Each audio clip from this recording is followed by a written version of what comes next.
who made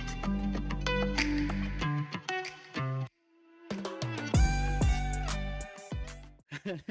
Ladies and gentlemen, welcome back to another episode of the Socially Unavailable Podcast. Today I'm joined by my brother, my uncle, Paul Torres. How you doing? You want to tell everyone What's a going little bit on? about yourself? What's going on, everybody? My name is Paul Torres. I'm currently a chef. Been doing culinary for about 13 years or so. And that's pretty much it. I'll let y'all find out the rest about me without during this podcast. Oh, I like that. I like that one. I like that one. Oh man. So you said you've been cooking for you said 13 years? Yeah, just about. Wow, 13 years. Wow, that's what's up, man. You've been putting that work in. You're gonna be Yeah, man. going to Ramsey soon, you know?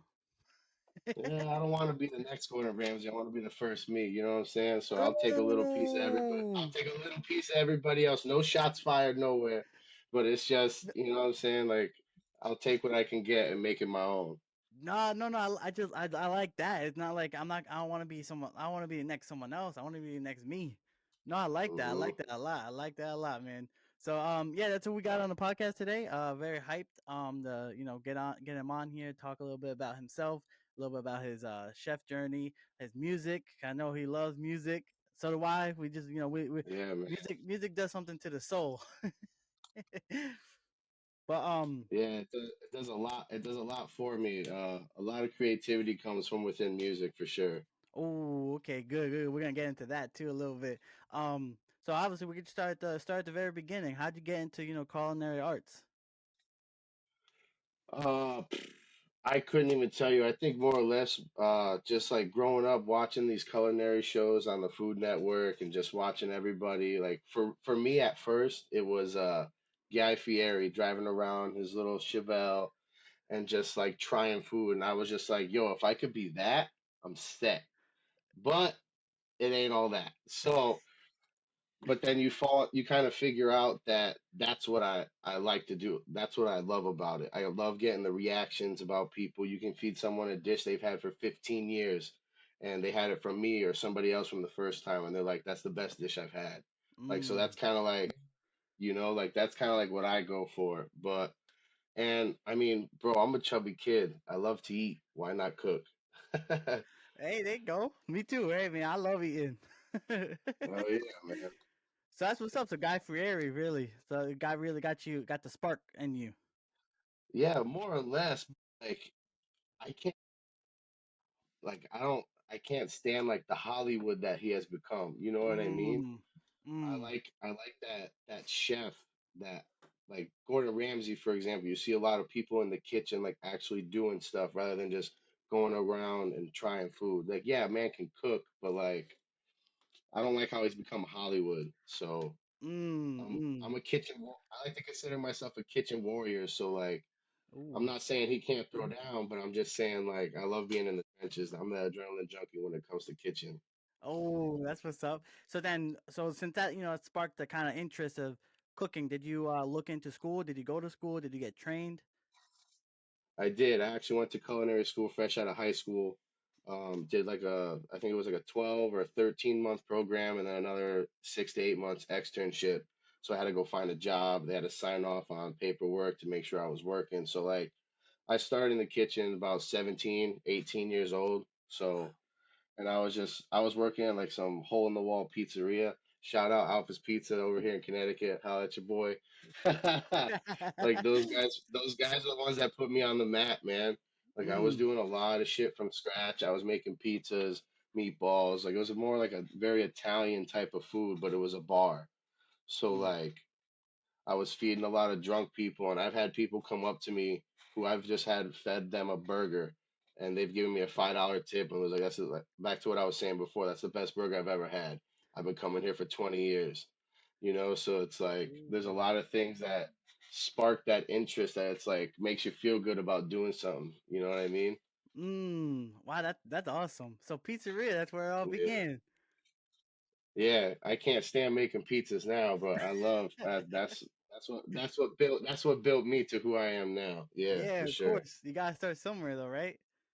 You got to So start in the trenches to come out on top.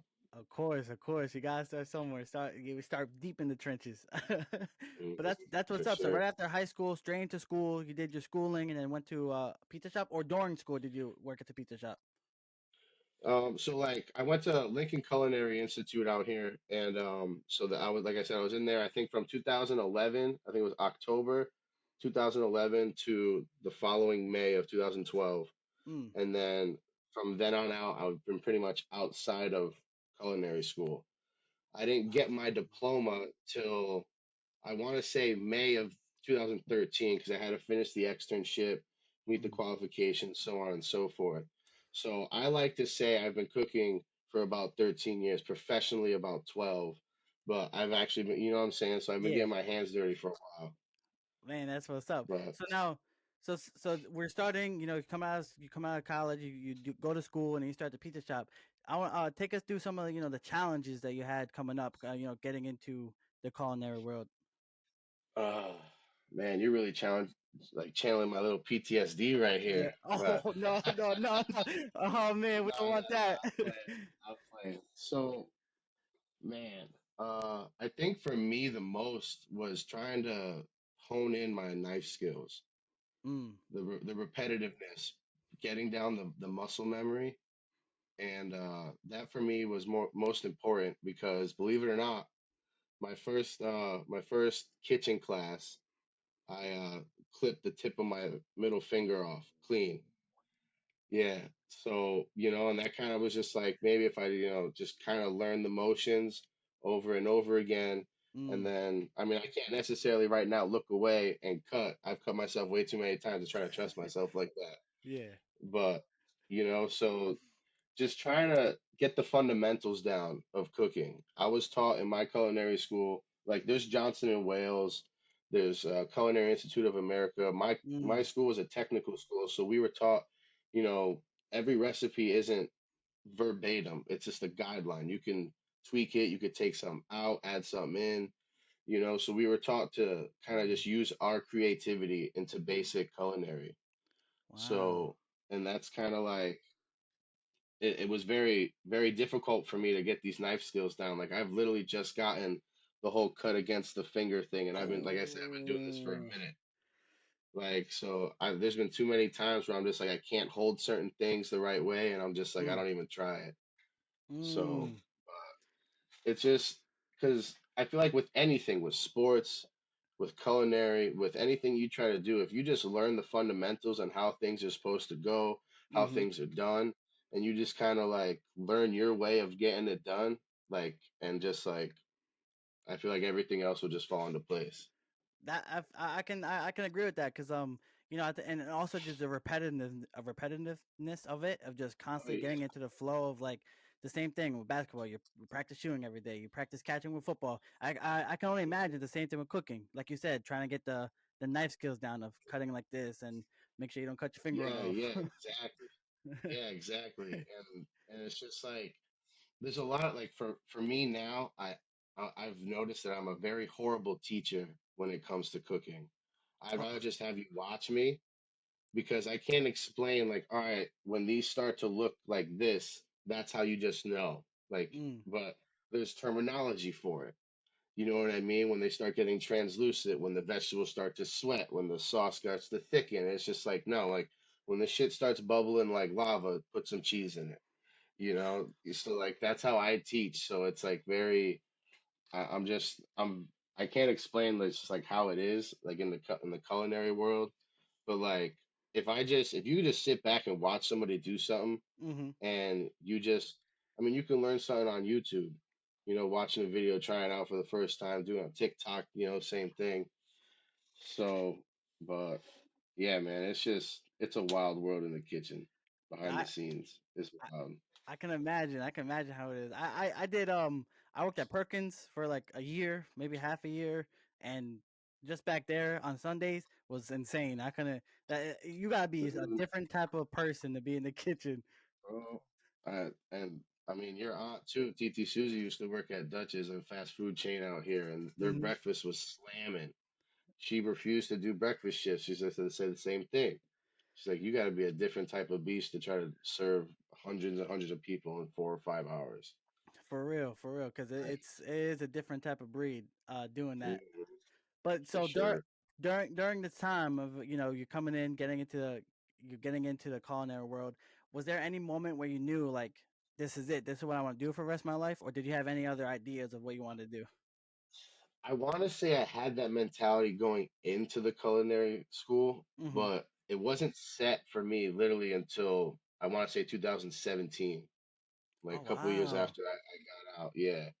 So the beginning of my career was just craft beer bars, mom and pop shops, kind of just like fried food, fast casual. Yeah. And then I got a catering job, Mm. and now I'm serving a couple hundreds of people in 25 minutes.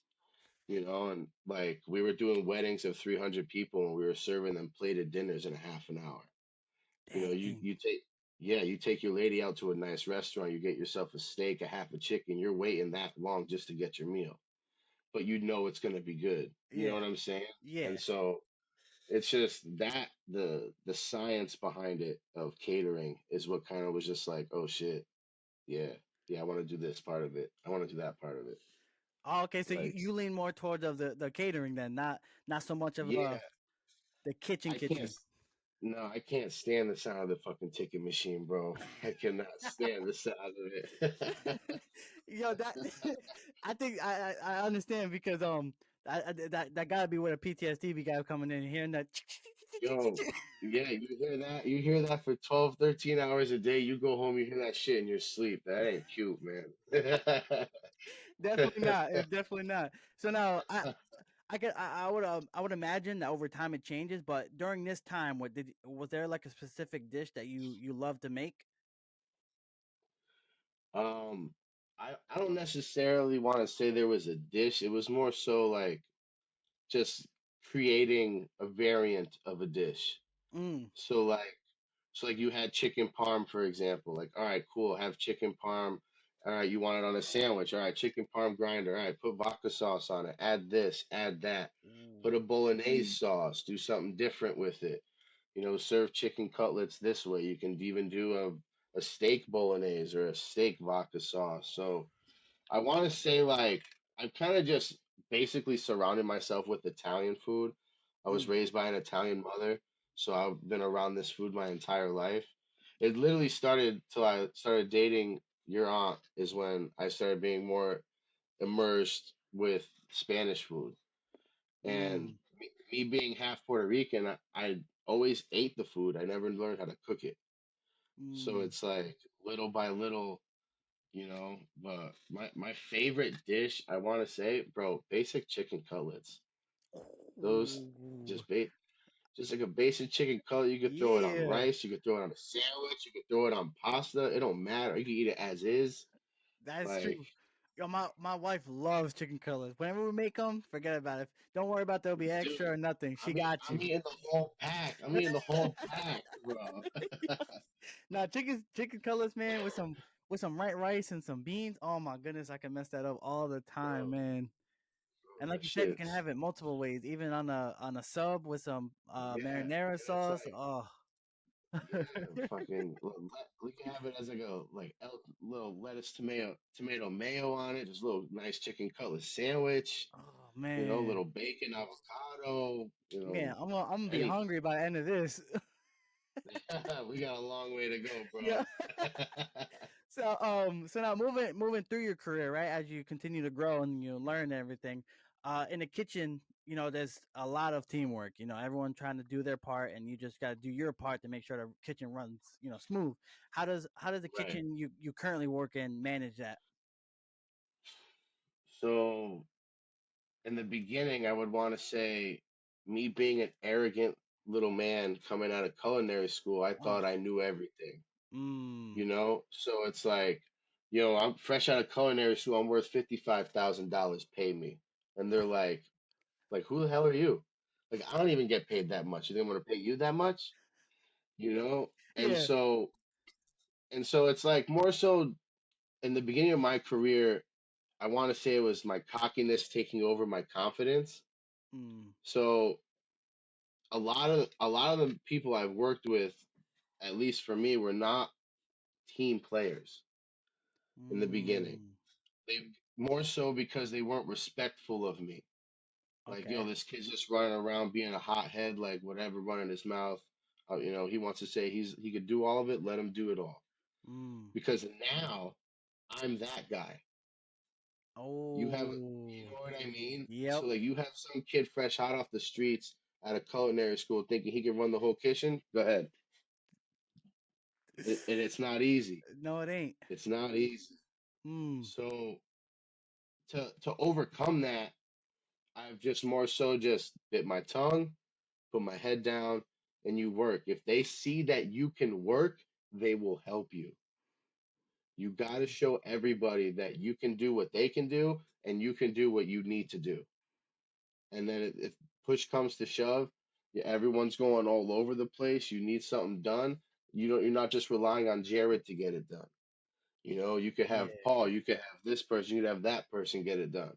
Mm. Because now everyone's on the same page. Everyone's just going with the flow instead of just having some dude walking around hot.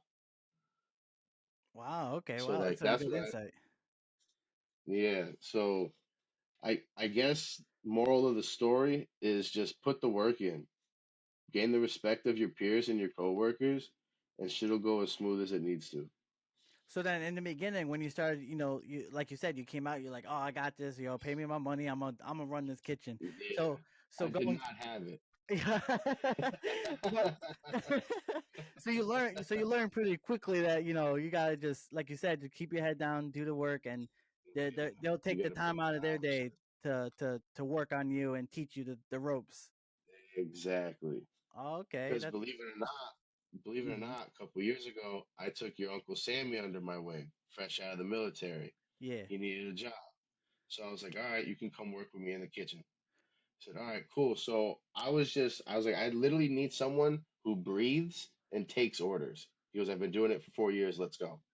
So, he kind of just listened. He was open to learn. Mm, So I told him exactly how I told you. I'm a shitty teacher.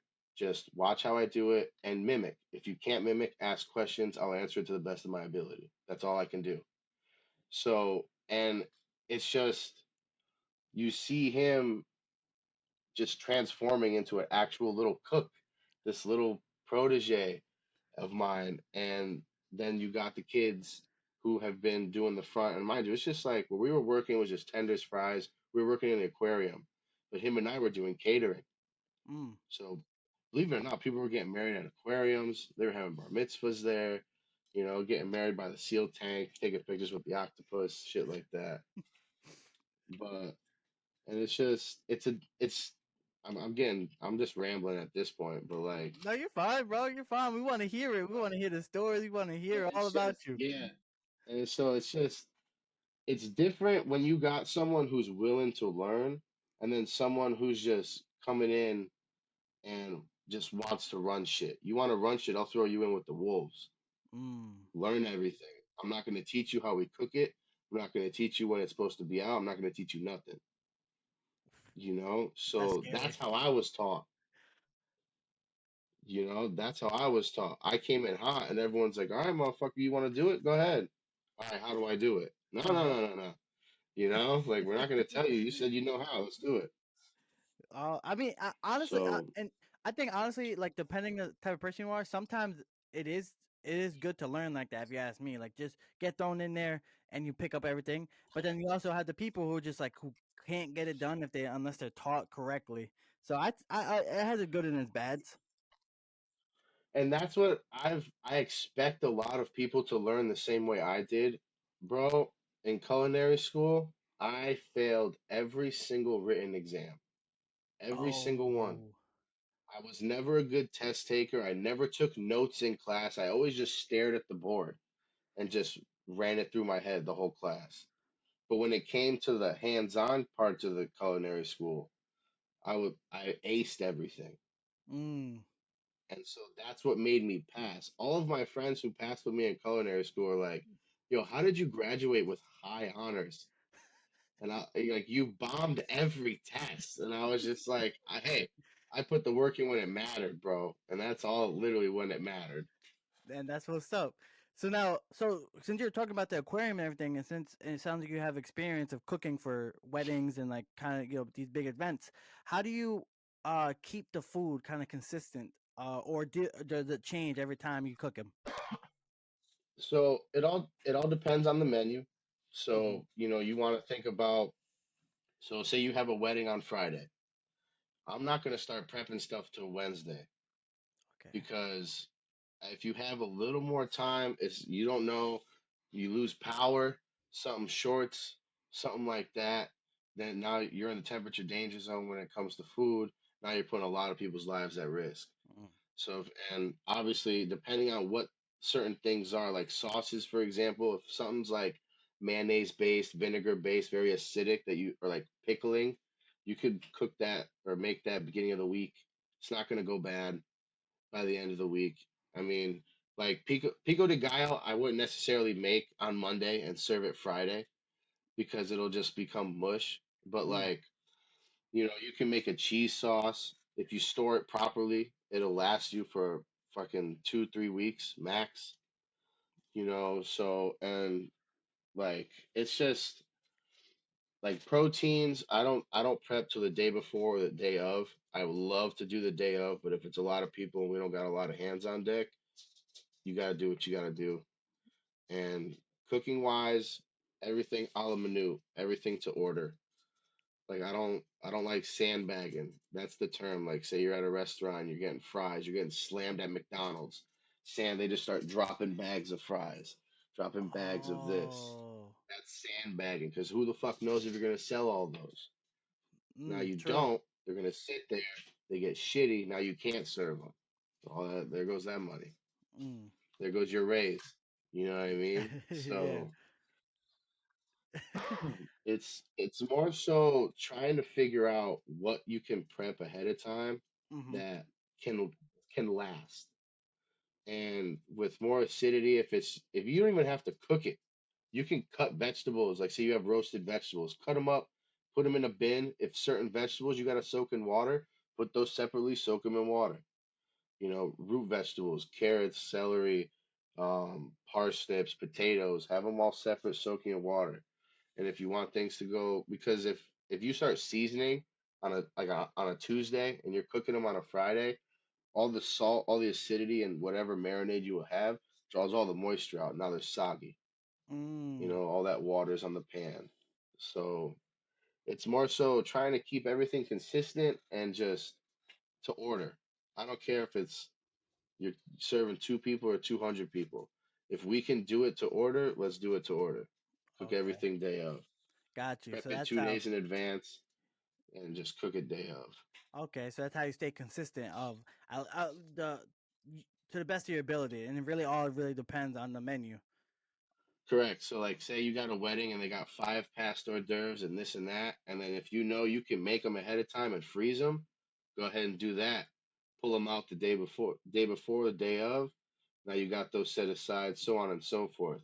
Mm. Protein, you can't necessarily like do that because, well, I I guess steak with dry aging, but again, if it's not a controlled environment, walking in and out of a cooler that creates heat, Mm. so on and so forth, needs to be untouched, needs not to be bothered for that whole time. And so there's certain things, marinating chicken, I would not do more than 4 days. That fifth day, that shit's gonna stink. That fifth day, that shit's Wow, gonna stink. really? Yeah. And it's like, I mean, again, it all depends on the marinade. If you have a lot of acidity and something that's going to break down and tenderize proteins, it'll just start falling apart and you'll start getting that cooked chicken, almost like ceviche, Mm. like everything cooks in the lime juice and everything. So there's a lot of that comes into play. And boy, do I have some bad chicken stories. Yeah. Oh, Yeah. that Yeah. is like they served it bad. It tasted bad. No, is that it was found bad. So I'll give you Oh, one. I'll give you one that's literally burned into the back of my brain and into the back of my nose hairs. So there, no there was serious. one time. There was one time I was working at this catering hall, and we had teriyaki chicken skewers. and we would save all the scraps. We would blend them down and make chicken balls out of them. Somehow, some way, about an 8 to 10 quart bucket of these scraps was hidden away for 2.5 weeks. I found it, and bro, the chicken was brown. It wasn't even how chicken Oh, looks. It was disgusting. I just put it on the counter, and I go, I don't think that's good. So my sous chef at the time comes over, he opens it, he puts his face in it, and he goes, "Oh my God." And he starts gagging. And me being who I was taught to be as a chef, you don't gotta like it, you can have to taste it. And then you gotta smell it. You gotta smell it.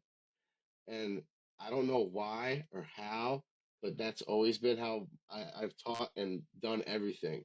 When I tell you I was damn near 2.5 inches away from this chicken when I was smelling it. And then, yo, it's like if you're a firefighter and they explain stories about smelling a dead body yeah. Oh, and you can't, like, you can't get that smell out out of of your your nose. nose. Yep. You'll never forget it. I could smell rotten chicken from your house from here. Like, I promise you. Like, dude, me and him were gagging for like 10 minutes. My executive comes around the corner and he's like, "What just happened?" And I'm like, "Chicken's bad. Found it in the back of the cooler. Got to get rid of it." I went to go throw it in the trash can. My executive said, "Fuck that," and took the entire container and threw it in the compressed dumpster. And he just pushed the button, so it just compressed it and just put it in the dumpster. He's like, "Nah, you're Yeah, at not that doing that to point. my kitchen." Yeah, at that point you have to. You just gotta get it out the building. Dude, there's been a lot of things like that. Beans are another one. Oh my God. Oh, Like being there's certain things that aren't supposed to smell like shit, yeah, you know? yeah, And so when they do, it's kind of suspicious. yeah. And beans is another one. I don't want to, I can't explain these smells. I don't wish them upon anybody. Oh, that But bad, huh?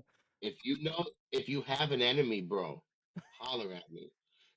I'll put this shit aside for you. There you go. If anybody like you said, if y'all trying to get back at somebody, let him know. Um, You know, so I used to work at Perkins, right? And I used to do prep. So I would be in at like 3, 4 o'clock in the morning to prep for the day. Now I only did it for like 6 to 7 hours, and you mentioned something about like 12 to 13 hours. How do you manage such a long day? bro, you're talking to a man who don't even drink coffee. Oh no So way. never. And now, mind you, I drink coffee here and there. I only drank coffee. I started drinking coffee, I want to say, when I was 23, Uh huh. and I had like a kick. And it was more so like that sweet shit our moms used to get back in the day. Mm, All the caramel this and all that shit, all the whipped cream, So I was there for the flavors. And then it never stuck with me. But recently, as I've gotten older, I'll dibble dabble here and there, and it's only when I'm hungover is when I want coffee, mm. and I don't drink. It's very rarely you see me drink like that. So, and this past week is kind of like I literally went cold turkey. So last weekend I was at work and it was just again these 12-hour days and just back to backs, and I was getting tired at the end of my week. So I had a coffee at work. I was like, all right, cool. I like this. This is nice. Black coffee, couple sugars. It is what it is. Next day I come into work. I'm like, man, that coffee was nice yesterday. I could use another one. And then the Saturday I was off. I was helping my mom move shit, and I got another coffee because she went to Dunkin'. How am I gonna say no to my mother? So, and then 2 days, the next day I went back to work, had another coffee. The following day we had a snow day. Now in Mm. my house I don't have coffee. Oh, so then you When I got tell hooked. you I had a no, yeah, basically, Yeah. unintentionally.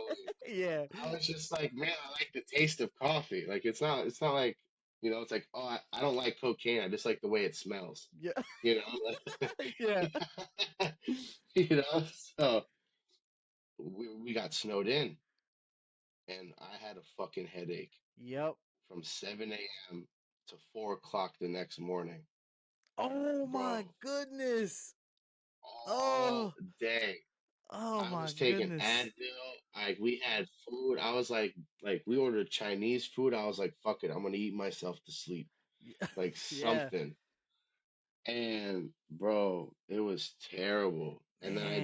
I was like, nah. I was like, if that's what coffee's gonna do to me, I'm good. Like, cause I can't. I'm the type of person that will have a kick of something, and then I'm good for months. Yeah. But if my body's gonna not let me do that with with caffeine, I'm good. I'm So good. so for a while it was coffee that that helped you manage your days. Now it's just you just wake up Yeah, and go. basically, bro. Like it's just because my last job before where I'm at now, I was an executive sous chef for Compass Group, Mm. stationed out in Westchester, New York. That's an hour away from where I live. Wow. So if I had to be there at 8 o'clock in the morning to get there on time, I literally would have to leave my house at quarter to 5 in the morning because of the Mm. traffic. So like Ooh. it was just more so like getting in the mindset of just like what the day is gonna consist of. Mm. Like, all right, I know I'm gonna go to this shithole. I know there's gonna be a bunch of crazy nonsense going on. It's just who's gonna create it all. You know, like you gotta figure out the suspects before you get there and what could possibly go wrong. Because at the hospital, every day for the patients, the menu changed, and every day outside in the cafe for the employees, the menu changed. And I was in charge of overseeing everything. I had to make sure we were cooking things right, holding it properly. We weren't cooking too much too ahead of time because now we got sick patients here. Yeah. You know, I can't be serving them 4.5 hour old rice. You know, Mm. like as mushy as it'll get for them that they could chew it. It's not going to taste good. These are fucking Yeah. human beings. Yep. They're not animals. You know, as much as I don't fucking want to be here, it's we got to do what we got to do. It's just part of what this is. Yeah. And it was more so that, bro, like just get up and go. Whether I got an hour and a half of sleep or fucking 8 hours of sleep, it was just, and Get those up and days I go. got an hour and a half. Yeah, those days, an hour and a half of sleep, you really contemplate your fucking life, bro. Yeah, I can You imagine. Going. contemplate. I can imagine that That's one. why You. I don't work in New York no more, dude. I there was shifts when you said you were going in for 3:30. We have breakfast. We serve these patients breakfast. So the breakfast cook to cook everything has to be in at 3:30 in the morning. For a Dang. while, that was getting covered. He lived in New York. It was getting done. He hurt his back. So, me being the executive sous chef, it pays, and I tell you, it pays being just above a sous chef because I'm the guy who picks up the slack. The sous chef, you are the overseer, you are the eyes and ears of the executive, but you are the grunt Mm. of management. You get what I'm Yeah. saying? So Yeah. everyone has to respect you. You teach the employees, you're above the employees, but if anything in the kitchen needs to get done, that executive shouldn't have to step foot on that floor unless shit's all over the ceiling. You know what I Oh. mean? Yeah. Yeah. Yeah. Like if shit hits the fan, that's where I come in. But Mm. if the fan's broken and it's just going all over the place, that's where he steps in. I got you. And so and yo, I'd be waking up 1:30 in the morning, driving there to be there at 3 o'clock. Wow. Like, and then I'd be staying there from 3 o'clock in the morning until fucking 4:30 in the afternoon, just to be stuck in 3.5 hour traffic driving home. Oh, and that's like the worst time to leave the city. Yeah, bro. Oh my Yeah, and it's goodness. not even the city. It's fucking Westchester. It's right over the border. So well, okay, so this is so in a situation where you're like, I need to stop, make sure nothing like you said, make sure it doesn't hit the fan. Do you because I know some kitchens. There's some kitchens where they'll play music out loud and other things. And I know you can't be walking around with headphones, so you gotta be aware of your surroundings. But like in those Yeah, yeah, yeah. situations, have you listened to music? Have you play were able to play music in those I'm situations? I and not necessarily those situations. Those situations happen because people are mostly listening to music. I've been Oh, causes of those things. I'm not a music Nazi. I love music in the kitchen, but when it's time to get down and dirty, you gotta have your eyes on the ball. hmm, You know what I mean? yeah. So So you it's said so you said you've been one of the reasons while listening to music. yes, like I've had music playing and fucking going on. I've had my whole staff just jamming and jamming, and then next thing, because the music's too loud, you look over, you got six, seven tickets sticking out of that fucking machine. That Oh, and that first ticket that's been out is already at 10 minutes, so it's like you oh. got to get shit out super quick, and it's just like like So we're everyone starts like panicking. yeah, everyone starts freaking out. You're just like, all right, put this shit on the grill. Go drop the fries. Let's go. Like, do something. Yeah. So you like depending on the situation, you'll listen to you'll play some music out loud for everybody. Yeah, like I have no problem. Like at where I'm at now, we have a stereo that's got a Bluetooth adapter to it. So whoever wants to hook up to it and play music, go for it. Like I've just somehow become the work DJ. So now I just gotta ask everybody. I've gotta ask everybody what's their preference. Mm. You know, I got a couple Spanish people, I got a couple white people in my kitchen. So it's like, all right, what do y'all want to listen to? You know, and so I kind of just throw in the happy medium, and that's where like my 70s funk, soul, Motown comes in because the older generation of the Hispanics love that shit. And that's all the stuff that like my parents and the people that I work with their parents as well, were playing as they were kids. Mm-hmm. You know, like I grew up with my mom cleaning the house to Motown, Enrique Iglesias, Ricky Martin. Then you got Rick James. You got all this other just mesh, like mosh posh of fucking music that would Yeah. wake me up at 6:30 in the morning. Oh. You know what I mean? Vacuum going. As like a yeah, like yo, and like as a kid, I was everything was on one level in my house. But then like when we moved out of the house, we got 2 stories, and bro, that vacuum coming on your fucking going on your ceiling, bro. Yo, that shit is a different monster compared to when you just hear it outside the door. Yeah, it is. That vacuum is going early. Um, Yo, so for everyone who don't have experience or doesn't know exactly how a kitchen is, can you describe of like the atmosphere of a kitchen on one of those busy Saturday mornings, busy Sunday mornings? um, picture it as a Super Bowl. Oh, So perfect you timing. gotta be like, yeah, exactly. So just more so like, so if you know it's like if or it's a holiday, if you're at a restaurant or you got a catering job and that wedding is just so happens to be 500 people, you know, so like you got to come in there knowing shit's gonna be crazy, but just keep just holding it down for your crew and for yourself.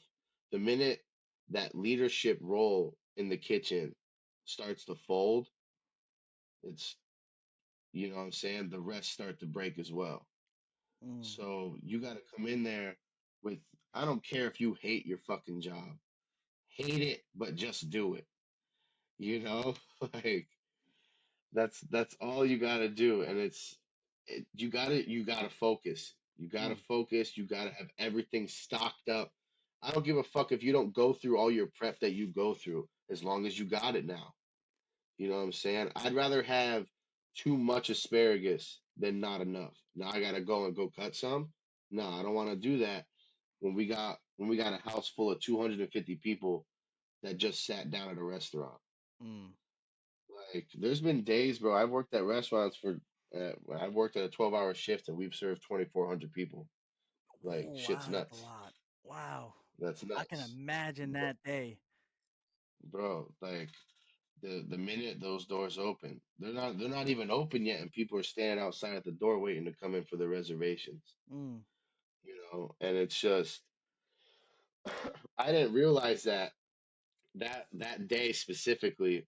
I'm outside, we're prepping. I'm like, all right, cool. It's gonna be a Saturday. It is what it is. Me not thinking it's like the first weekend of like summer break, so all Oh, these families are now together. They're going out. They're doing this. They're doing that.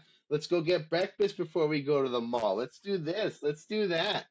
And so they all come to this one fucking restaurant, and so I'm like, all right, cool. I'm gonna go outside. I'm gonna smoke. I'm gonna, smoke my vape real quick before we get started.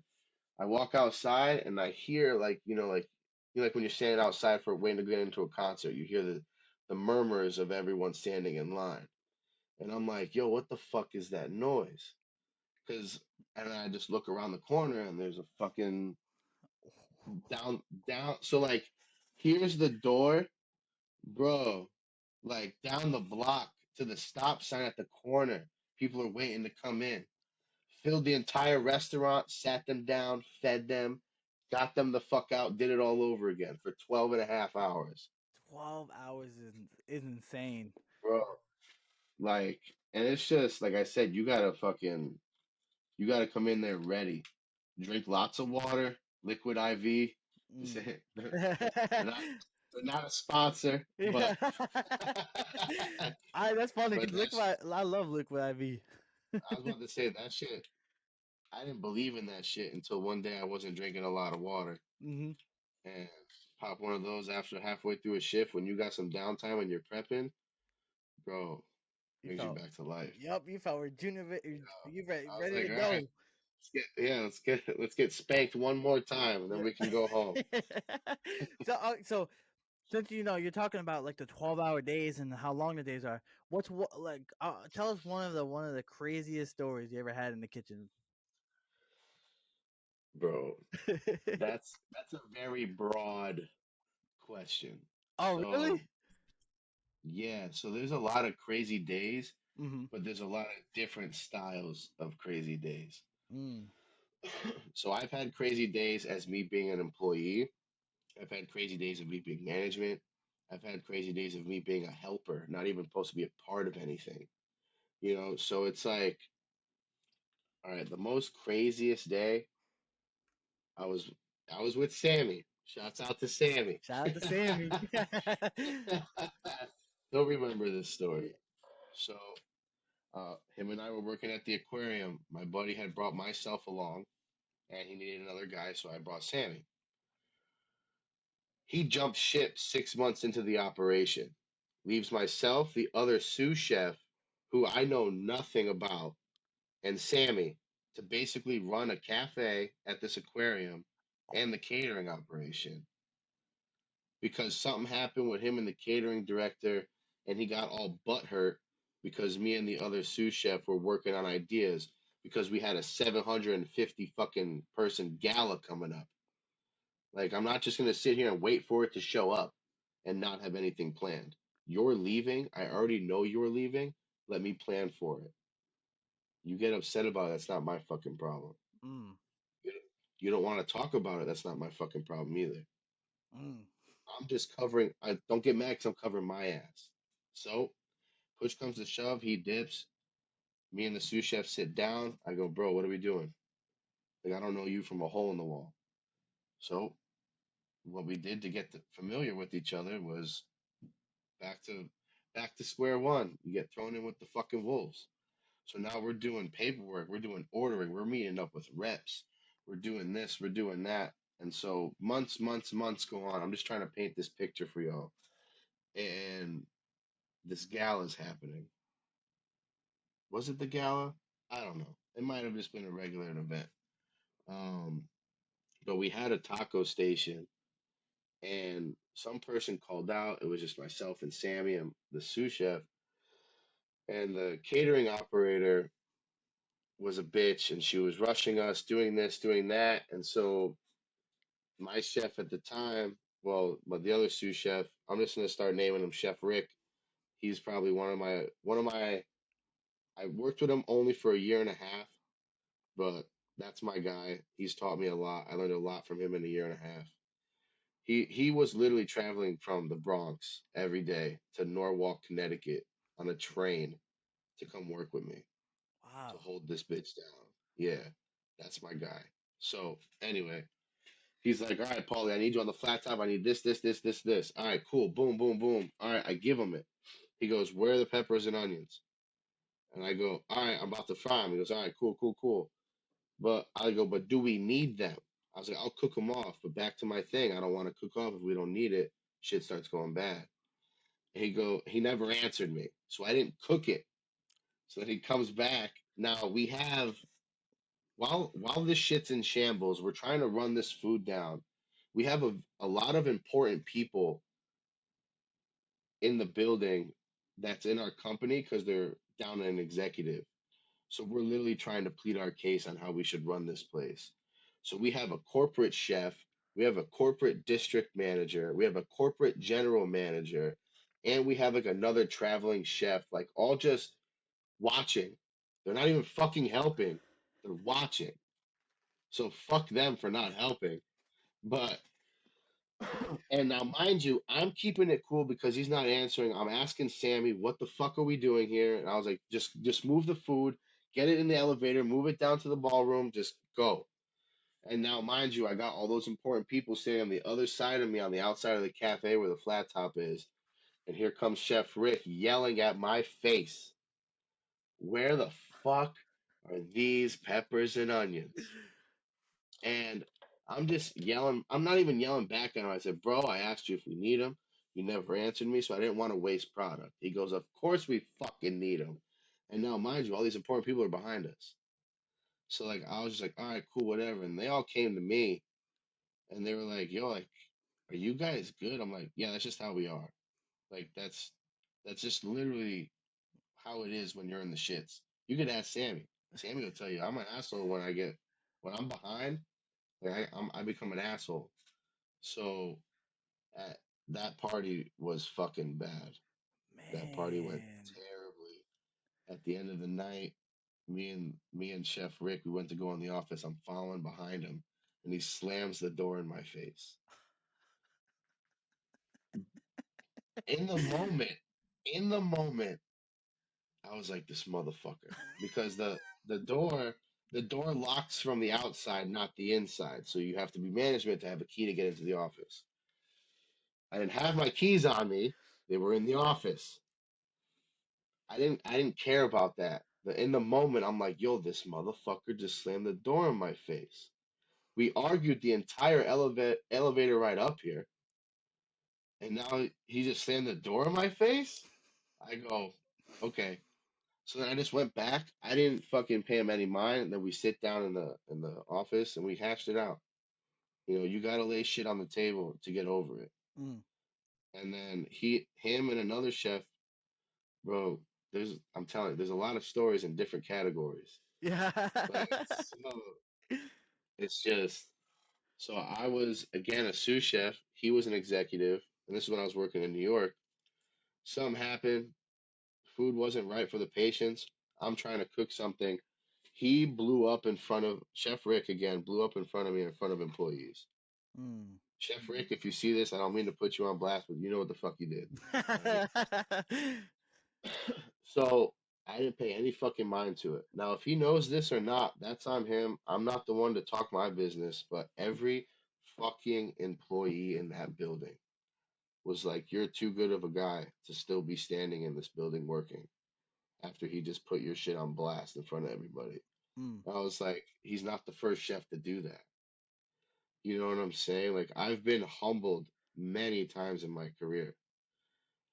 Is he an asshole the way he did it? Sure. But you gotta do what you gotta do. And for me to try to explain the situations doesn't even it's like seeing a picture of the Grand Canyon. Like it doesn't do it justice. Like Oh. you know what I'm saying? Like it's almost like I had to be there moment to know why those tensions got so high. But I think that was yeah, a gr- man. I think that was a great way how you put that. Like you can look at it from the outside and see like, oh wow, it's but if you're not there in it, you Yeah. won't actually experience and understand how it is.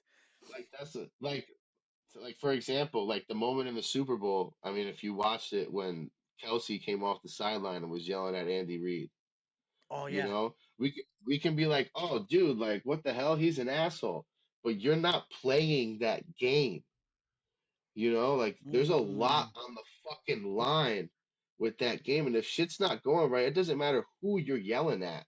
It's just emotion. There's tension. You become such a perfectionist, and you want to get shit right. So it's it's a lot, man. This this No, line of work ain't for everybody. no, and I could definitely vouch for that because it really isn't. Unless you got that personality, you're gonna go right in and go right back out. I chose, yeah, exactly. Like I chose back of the house. I chose back of the house for a reason because I fucking hate the public. Yeah. So if I Yeah. could just stay in the back and cook for y'all and you give me positive reviews, I could do that. Word. That's how kind You know of I what I'm was saying? too. I didn't really like the whole serving and all that and dealing with people's attitudes. I'd rather just stay in the back with the people I know. Yeah. Yeah. Gotta put on that plastic smile and customer Yep. service voice for these guys. Exactly. So so I appreciate those stories. I got like it just I love the insight of how kitchen runs and like people who are listening just it gives them an idea of just how it is. And I think using Yeah. the Super Bowl and using that moment it just is a great example. Um but like we were saying earlier, I know you're a huge music guy. I know you love listening to music. Now does it play a role in what you cooking food, running the kitchen, getting ready to go into a long day? Like how big of a role does music play in your career? I listen to music every day. Every day. Regardless if it's when I start my mornings, when I get to work, if I have an off day, if I'm just chilling around the house, whatever I'm doing, somehow, some way, I'm on Spotify listening to a playlist, listening to an album, doing something. So back to when we were talking behind the scenes about how culinary and music is kind of like the same thing. Um, you're an artist. Mm, It's culinary arts. You're a music artist. You're a musician. You're a painter. You're a this. You're a that. You become an artist. So you have to hone a craft in order to perfect it. So when you see a lot of these new artists, new rappers, new musicians coming out, and they're like, "Oh yeah, like all right, cool, whatever." Then you hear them 4 or 5, even 7 years later, you're like, "Yo, I remember when this dude sucked." Like, and now he's selling out arenas type deal. mm, You know what I mean? So it's like I remember when I used to suck as a fucking as a chef. Like I couldn't boil pasta to save my fucking life. yeah. You know? Back to Chef Rick. He still doesn't think I could boil pasta to save my life. But yeah, man. So in order to, I feel like my moods will depict on the type of music I listen to, but I listen to music every day. Every day at work, music's on, whether it's like classic rock, Motown, you got Bee Gees, you got Kendrick, it doesn't fucking matter. Whatever genre's on. But I love my 90s, bro. Like I Yeah. was telling you, I'm a 90s fanatic. Yeah. That that's You what's could up throw on though. a 90s, you could throw on a 90s playlist, and I guarantee you 80% of those shits I'm jamming to. Yeah, that's what's up, man. Do you think the music either you listen to or music you've heard, do you think it inspires you sometimes to make a dish or like things like that? I think I don't want to say music inspired. I guess you could say that it would inspire me to make a dish, but not more so in the culinary aspect. Mm, So, like, if I start hearing like music and shit like that, and it starts like, yo, that beats fire, but whoever's on it is garbage, or vice versa. Like, yo, this song is overall just fire, and it's like, I want to make something like that. So that's when I start writing and shit. So it's like trying to fucking do it in that aspect. But when I'm just like cooking and like prepping, I like the low, slow type of chill music. You got, like the feel good type of music, the shit that you can just like groove to, clean your house to type music. And then when you're about to like get in the shits and just start going at it, I'll listen to whatever, but more so it's like I'll throw on any Wu-Tang album or like I'll listen to Kendrick, Cole just to like try to get in that mindset. And it's like when you hear certain frequencies and certain bars and certain beats and the basses and shit, you're just like, all right, like I could take a punch now. Let's go. Oh, that's motivational, man. That's what's up. I'm like, you get locked in. Like, let's go. Yeah. Start slapping your helmet before you hit the field, you know Yeah. what I mean? Yep. You got the. You listen to music, get locked in. Let's go. We going out there. We're gonna give it all we got. Leave it all out there, right? And like you'll catch me whistling, and if I don't got music, I'll whistle certain songs. And it'll just be like certain parts, or I'm humming, or I keep singing the same part, and that's almost like a coping mechanism for those busy days. Mm. Like if I listen to a song, like one day I woke up singing "Careless Whisper" by George Michael's, and so I was like, all right, cool. So now that entire song was in my head throughout the whole day, and it was just like I was in the shits, music was off. I just started whistling the melody of it, and it just got me through. Anytime you hear me whistling while I cook, it's just like, oh, Paul's focused. Like Oh, he's just that trying to focus. you you Yeah, you disengage yourself from like the situation. You're just flowing. You just yeah, everything is yeah, going because you exactly. got the I'm music listening to going. the music. Yeah, I'm listening to the music. The music's moving me, and I'm just moving. Like Yeah, I'm just that's what's up. going. Yeah, I'm the same way because I absolutely love music. Literally anything I do. It's funny because my wife kind of makes fun of me because even when we eat dinner, right? So after we finish dinner, I'm like, oh, I'll wash the dishes. I gotta go get my headphones. I put my headphones on, and then I wash all the dishes, Yo, clean the facts. kitchen. I fold Yeah, laundry. I yeah, fold laundry. yo, Like. you got the headphones on. Yo, music just does something to the soul and to the body. It just like it just I Bro, agree with that, man. passes time. It's like, Yeah. fuck, bro. Folding these clothes is gonna take so long, and then you realize you only get through four songs. Like, oh, it's 20 minutes. Whatever, Yeah, not whatever. bad. Yeah, yeah, quick. Half a podcast, whatever. Like, Yeah, fucking, it sounds quick. Yeah, but I agree though. Like the music thing is just so I love music, man. It helps a lot. It keeps you in a calm pace, like calm mind, and just being for able to sure, do for what you want to sure. do. Um, but with music, what genre you think best represents your attitude to life? Attitude to life. Yeah. I guess like I've kind of more so adapted this mentality of I'm not here for a long time. I'm here for a good time. So Hey. yeah. But like I said, it's just 90s, bro. Like 90s, I want to say some like funk, some 70s funk. Like I'm all over the place. I'm a fucking weird dude. So it's like you get like one day, like some days you can catch me fucking bumping Biggie, and the next day I'm jamming out the Spice Girls in my car. Like, it's just like Yeah, I'm go all over ahead. the place. And it's like, all right, cool. I'm listening to Etta James and, Eddie Murphy made a fucking album in the 80s. Cool, putting that on. And it's just like, Yeah. so I'm all over the place. But I would want to say, I guess, like 90s hip hop, 90s R&B, like that whole type of genre. Just like that boom bap shit. You know what I mean? Yep, Like, the classic boom baps. yeah. Does that also inspire you though to be a chef and to cook? I, I guess it just comes with me. Mm. Like that's just my entourage of me being a chef So is you my music. so you separate yourself. You're like you're a chef, but then this is me as when I'm not a chef. I love music. I love the '90s music. Yeah, yeah. So it's like you get me as who I am, regardless of the situation, whether I'm in work clothes, in street clothes, like it don't matter. Like this is my music, this is who I am. Man, I make great food, so fucking, like That's it what's is up. what it is. Yeah, man, it comes with you. It's like if they want to take it, they take it. If not, hey, bye. Yeah, exactly. So I said this one without you, I don't need you now. period. That's it, bro. Now, with 'cause how big music is with you and everything, has it ever played like a huge role in your career at all, or is it just you just love music that much?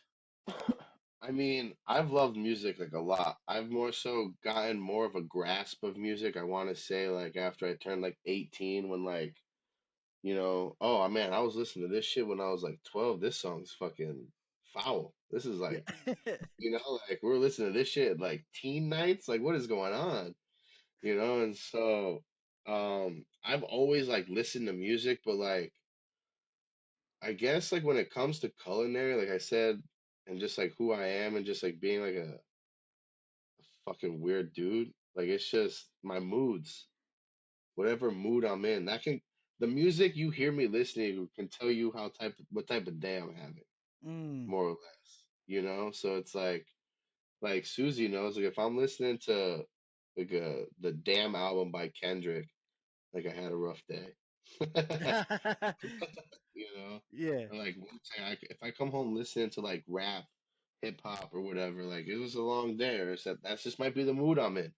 I woke up listening to, there's been days I woke up and I never heard a song in like months, and that chorus is stuck in my head, Mm. you know, and so I guess it's I more so trying to be a perfectionist, Mm. like I can cook and listen to the lyrics and know the song verbatim, but it's like sometimes I gotta look back at a recipe. Sometimes I gotta ask questions two or three times on how to do something, So it's like if I could just figure out how to get that type of frequency into like cooking, then I could literally just become a fucking human robot and just Mm. jam my entire life away cooking, and you know what I'm saying? Yeah. Yo, everyone, listen. So By the way, I'll be sure to put your TikTok at the end.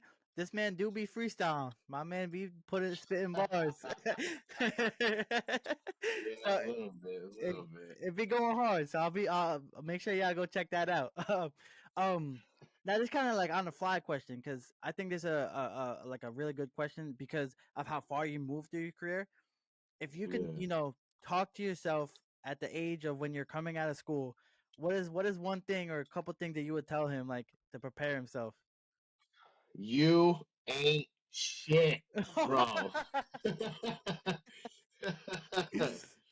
Just fucking, bro, like what you learned in culinary school might not be what you need to learn on the outside of culinary school. Mm, A lot of chefs I've worked for, have never been to culinary school, and they know a lot more shit than I do now, back when I worked with them. You mm, know what I mean? So it's like 18-year-old me, just take in what you could have. Like, you know what I'm saying? Like, yeah, take in what you can, learn fucking everything. Don't be an asshole. But maybe if I wasn't an asshole, I wouldn't be where I'm at today. So yeah. That that's and that's true because you have people like Gordon Ramsay and like his experiences with kitchens. Like he said that his yeah, chefs used to throw knives at him. So like it builds you up. yeah, It makes you into the person you're gonna be and the chef you're yeah. gonna be. And it's like, and a lot of people don't like confrontation.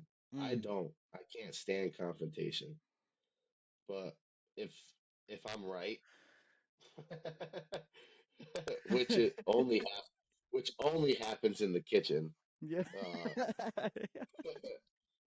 um, I like to prove my point on why I'm right. I get this trait from my grandmother. I always got to have the last word, but Ooh. I've learned when to pick my battles. Mhm. Like you can't win every fight, but if I know for certain one thing is this way, I'll die on that hill, 1,000%. Hey, that's what's up, man. Hey, So, you have to sometimes. and this goes out to anyone who's starting any career at a young age, you thinking to want to change in a career, just shut up, learn. Like, if you might not think what you want to do is for you 10 years into doing it. Mm, You know what I mean? Like, man, I want to be this, I want to be that.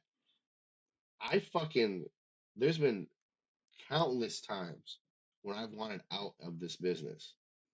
Like, I wanted out. I wasn't making enough money. The people, every place I went to sucked. This, that, and the third. But it's like I'm almost 15 years deep into this business. I don't know anything else. I'm not saying it's too late for me to try to find something else. The only other thing I know is music. mm. So It Hey, just, hey, yeah, I know, I hey, know, I know, hey, those bars, I know, man, those bars. yeah, yeah, I know, bro, I know.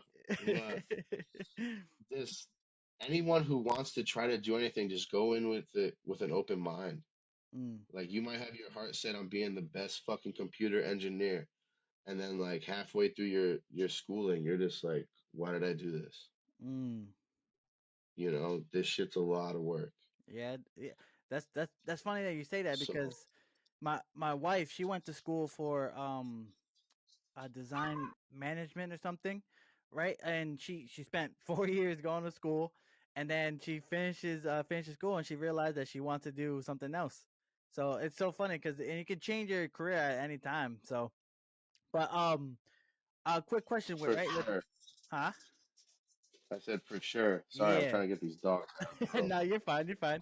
Um, so for everyone who's listening, you want to give them what like some of the biggest challenges that come with culinary in the culinary industry, but also the most rewarding aspect of it.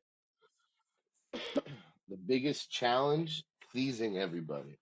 That's an easy one. Mm,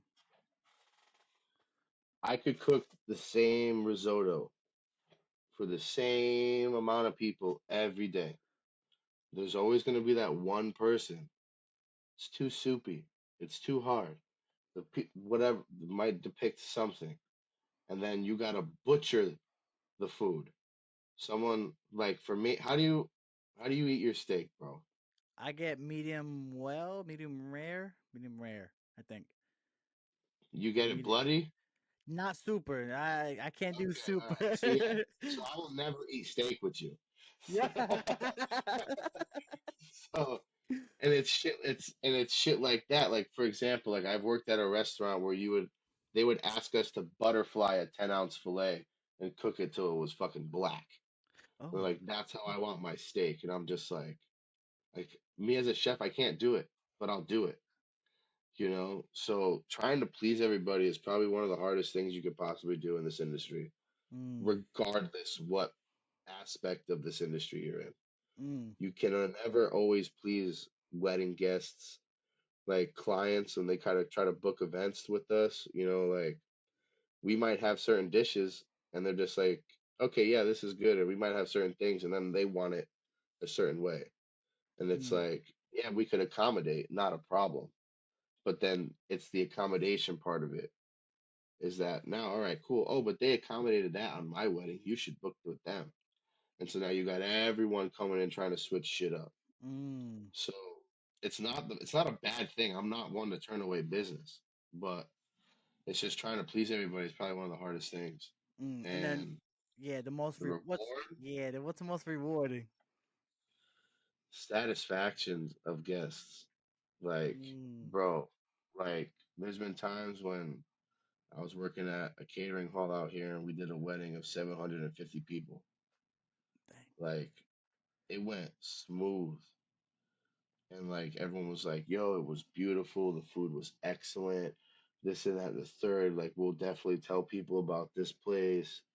And just seeing the reactions of people.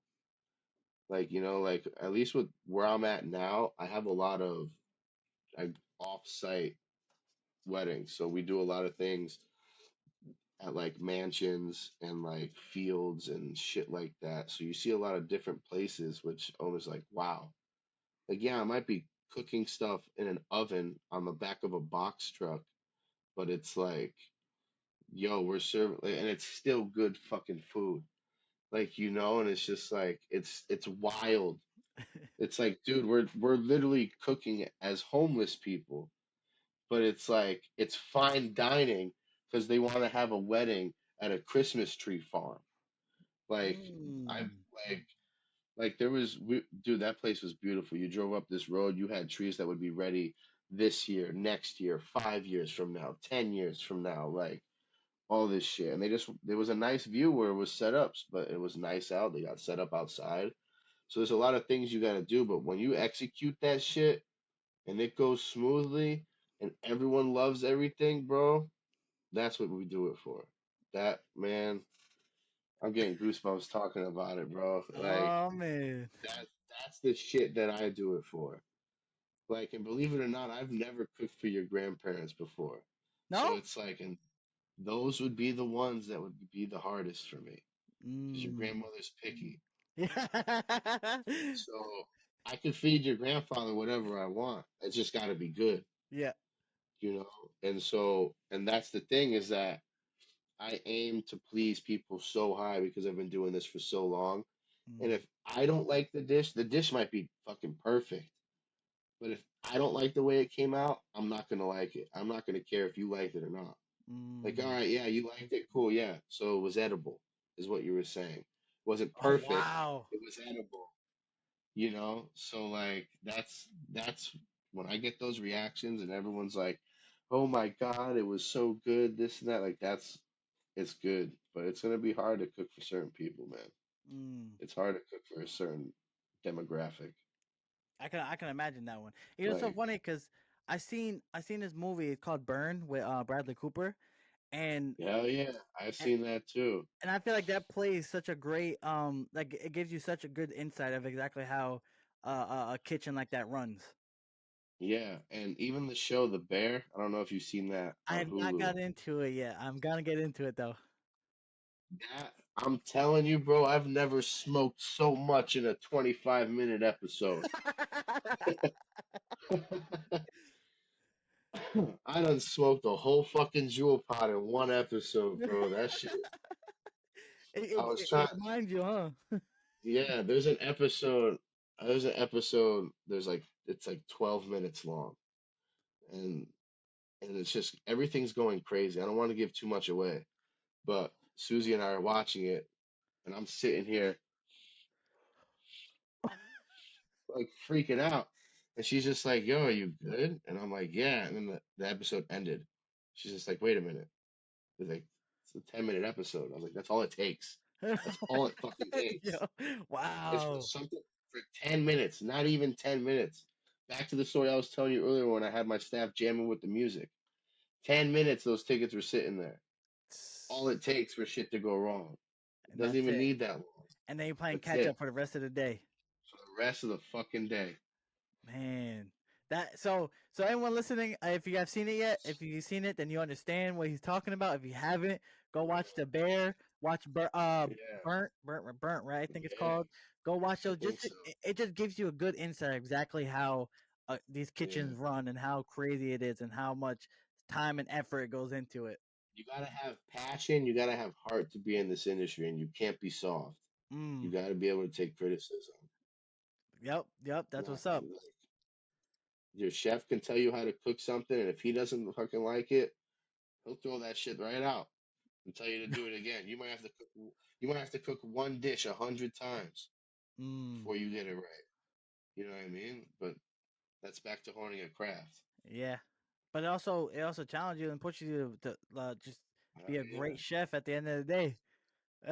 Oh yeah, But for sure. as we get close to the end and wrap up here, I got a couple more questions for you. Obviously, the big one for everyone. What's some advice that you'd give to young people coming up, or even older people who want to switch their career?